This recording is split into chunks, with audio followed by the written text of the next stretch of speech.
Did you know that the meat industry accounts for 51% of global greenhouse emissions? According to a 2017 article by PETA called Meat and the Environment, that's 2 times more than any other source in the world. These greenhouse gases accumulate in the atmosphere and trap heat, causing climate change. I don't know about you guys, but I find this fact super shocking because I always thought that it was like driving too much cars and stuff that would cause climate change. But in reality, it's the raising of cattle and the production of meat that's the problem. In this speech, I'm going to talk about numerical facts and data regarding the negative effects that the beef industry has on the environment. I'm going to talk about 3 main negative impacts, which are air pollution, water supply depletion, and land degradation. Just as a disclaimer, this is not a persuasive speech at all, it's informative, and this has nothing to do about vegetarianism at all. It's just me sharing information that I find interesting that I think everyone else will find interesting. So to start, I'm going to talk about air pollution. According to a 2017 Science ABC article by Rajuta Pradhan, the beef industry pollutes the air by requiring tons of agriculture to feed cattle, by using large-scale factories, and by being the source of enteric fermentation, which for those of you who don't know what that is, that's cow farts and burps, basically, fancy way of saying it. So the agriculture is responsible for mass amounts of CO2 emissions from farm machines, but that's not the problem. Fertilizer use on farms is the main problem. Because once the fertilizer enters the soil, soil microbes break it down and convert it into nitrous oxide, which is a very toxic gas, and that nitrous oxide is then released into the air. And according to an article released by the EPA in 2017 called Overview of Greenhouse Gases, nitrous oxide is 296 times more destructive than carbon dioxide, and using fertilizer on farms accounts for 75% of the U.S. nitrous oxide emissions. As you can see, agricultural soil management is just EPA's way of saying using fertilizer. I mean, some other stuff is taken into account, but that's the main cause. Agriculture for beef. It's the reason this is so high because there's so much agriculture for it. And next are the large-scale factories, like slaughterhouses and packaging centers, that use fossil fuels and therefore release tons of CO2. But on top of both the carbon dioxide and nitrous oxide emissions, cow farts and burps emit an outrageous amount of methane, which is another greenhouse gas. According to a 2013 article written by Philip Ross, cows release 150 billion gallons of methane per day. And annually, that accounts for 25% of U.S. methane emissions, as you can see by another chart by the EPA. And fermentation, again, is just cow burps and farts. Fancy way of saying it. Together, the 3 gases from the industry heavily pollute the air and contribute to climate change. The next impact I'm going to talk about is water supply depletion.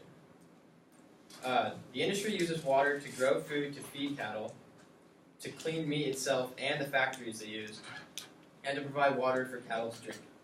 Taking those 3 factors into account, the amount of water use is staggering. There are 1.5 billion cows in the world, and they each require 100 pounds of food per day. To add that up, that's 547 billion pounds of food for cattle a year. The agriculture behind supplying that demand uses an extensive amount of water. According to the documentary Cowspiracy, produced by Kip Anderson and Keegan Kuhn in 2014, the meat industry uses 56% of all water used in the U.S. That's over half of our water used in one industry. A study done by the California Water Education Foundation in 2016 called Food Facts found that it takes 2,463 gallons to produce 1 pound of beef. To put that into perspective for you, that's equivalent to taking a 20-hour-long shower per pound of beef produced.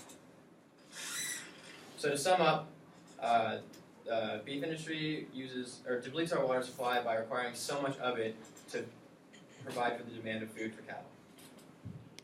And lastly, the last impact I'm going to talk about is land degradation. According to the book Diverse Structure and Organization of the U.S. Beef Farm, released in 2011 by the USDA, a single cow requires 2 to 5 acres of land of living space. In addition to land for living space, cows take up space in terms of the land it takes to grow food for them. So because of this, the beef industry is responsible for mass amounts of deforestation, which is the clearance of wide areas of vegetation. And as you can see, it's ugly. We all know deforestation is not pretty.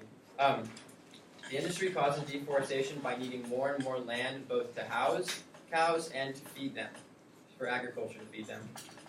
In fact, according to the book Causes of Deforestation of the Brazilian Amazon by Sergio Margulis, agriculture is responsible for 91% of Amazon forest destruction.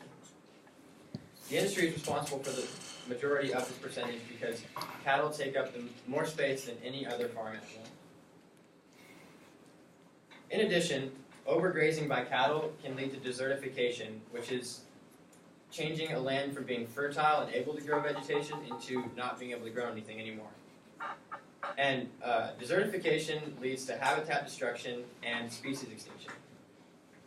Species extinction is bad because it alters the balance of nature, which could directly impact us as a human species.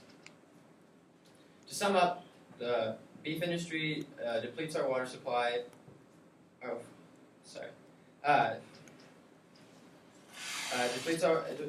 Degrades our land and destroys mass amounts of vegetation. Alright, in conclusion, I'd like to summarize the 3 negative impacts the industry has on the environment. Firstly, it's the leading air polluter. Secondly, it's the #1 water user. And lastly, it degrades more land than does anything else. I did my best to gather accurate information, but I encourage you all to do some of your own research. If you didn't believe something I said, or found something interesting or shocking, look it up. It's easy to find, and it's information that I think is important for everyone to know. I hope you all learned something from this speech. Thank you.